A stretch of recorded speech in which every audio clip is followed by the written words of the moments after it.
Hi everyone. Today I want to give you an update on some Japanese maple cuttings that I did a little over a year ago. So the results here are mixed.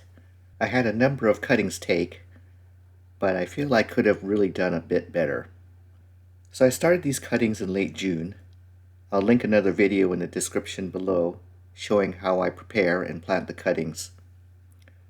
For this set I used a Rubbermaid tote and a potting mixture of 75% perlite and 25% sifted pine bark fines. I think maybe 100% perlite would be fine, and sphagnum peat moss could be substituted for the bark fines. There's a lot of different cultivars in this box, as you can see. Some of them include Shin deshojo, Nishikigawa, Murasaki kiyohime, and Mikawa yatsubusa.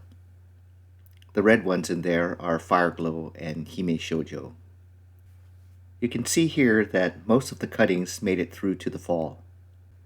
So I left the cuttings in the bin through the winter and was very happy to see roots at the bottom of the bin.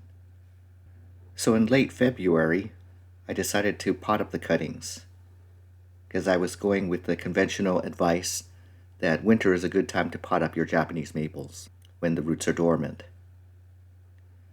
So of the 54 cuttings that I planted, 33 of them rooted and 21 didn't, so about 60% success there.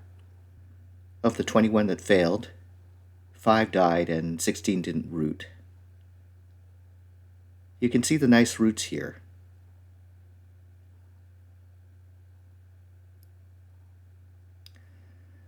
So these cuttings were potted in my standard mix of pine bark, potting soil, and perlite. And you can see them all here after I got done.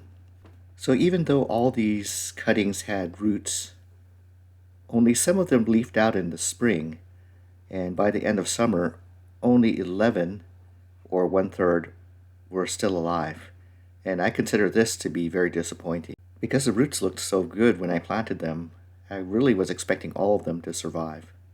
But the good news is 11 of these cuttings made it so far, and I expect them to make it through the winter and leaf out in the spring.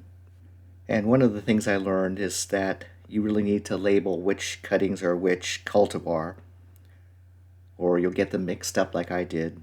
And now I won't know which one's which until maybe 2 or 3 more years until I can tell what they look like to know which one actually survived. So what else did I learn? I think it's what we all know, which is don't mess with the roots. Japanese maple cuttings are very weak when they get propagated, and you really can't disturb the roots. So my new approach has been to leave the cuttings undisturbed for 2 years after initially planting them. And this method is shown in the video that I linked below.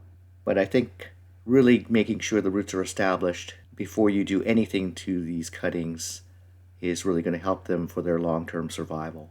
Well, that's it for now. I hope you found this interesting. I am working on a couple of new videos that I think you'll like, where I go over my current method for doing these Japanese maple cuttings and how they're working out, and also a video on bonsai potting soils and how they hold moisture. So if you're interested in that, please subscribe, and we'll see you next time. Hope you have a good week.